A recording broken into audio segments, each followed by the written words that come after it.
Hello बच्चों, चलिए प्रश्न को पढ़ते हैं। इसमें लिखा है कि किसी एक परमाणविक गैस का दाब P और आयतन V है। इसमें पहले समतापीय रूप से 2 गुने आयतन अर्थात बच्चों 2V आयतन तक और फिर रुद्धोष्म रूप से 16V आयतन तक प्रसार किया जाता है बच्चों। और यदि गामा बराबर 5/3 हो तो गैस का अंतिम दाब कितना हो जाएगा बच्चों, ये हमें बताना है। और ये हमें यहाँ पर 4 विकल्प दिए गए हैं। चलिए बच्चों, इस प्रश्न की मूल अवधारणा देख लेते हैं बच्चों। बच्चों, कोई भी हमारा समतापी प्रक्रम होता है उसमें क्या होता है देख लेते हैं बच्चों।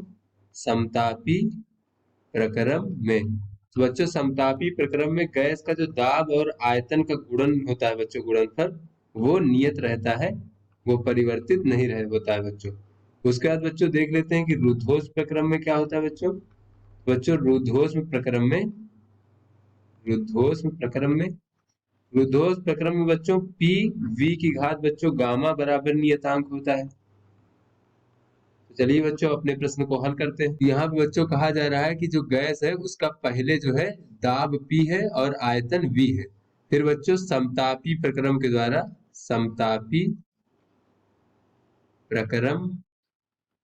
द्वारा बच्चों जो है उसका आयतन 2V कर दिया जाता है। तो बच्चों मान लीजिए V1 बराबर हमारा 2V हो गया।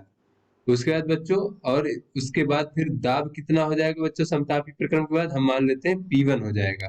तो बच्चों समतापी प्रक्रम में होता है PV बराबर नियत। तो बच्चों पहले जो दाब था वो P था और आयतन V था। फिर बच्चों बाद में दाब हमारा P1 हो गया, तो P1 और आयतन हमारा V1 हो गया, तो बच्चों V1।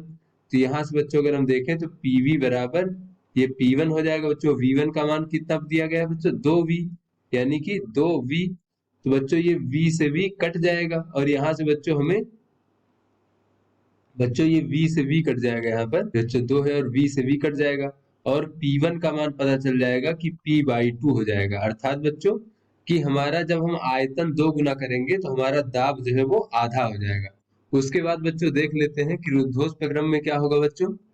तो रुद्धोष्म प्रक्रम के पश्चात बच्चों रुद्धोष्म प्रक्रम के पश्चात जो है हम मान लेते हैं कि हमारा जो आयतन है वो आयतन कितना हो गया है गैस का। तो आयतन बराबर बच्चों मान लेते हैं हम V2 हो गया है और दाब मान लेते हैं कि अब जो है अब P2 हो गया है। तो बच्चों यही P2 का मान हमें ज्ञात करना है। और आयतन बच्चों V2 बराबर दिया गया है कि 16V कर दिया जाता है प्रसार करके। तो बच्चों यहाँ से हम कह सकते हैं 8V1, क्योंकि बच्चों V1 बराबर हमारा था 2V यहाँ से। तो बच्चों यहाँ से 16V को कह सकते हैं हम 8V1।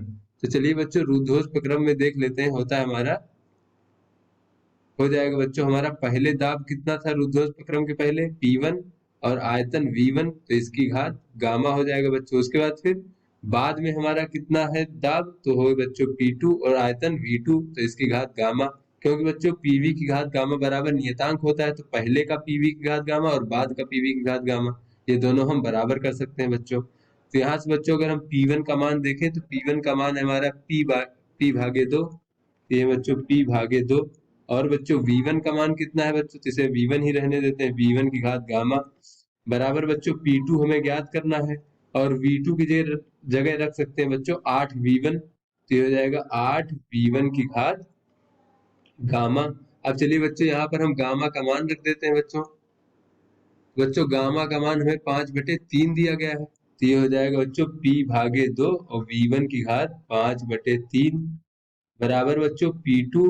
और ये हो जाएगा बच्चों, इसको हम 8 को लिख सकते हैं 2 की घात 3 और V1 और बच्चों इसकी घात 5/3। तो इस प्रकार से बच्चों इसको आगे हल करते हैं तो ये हो जाएगा P/2 V1 की घात बच्चों 5/3, यहाँ लिख लेते हैं V1 की घात 5/3।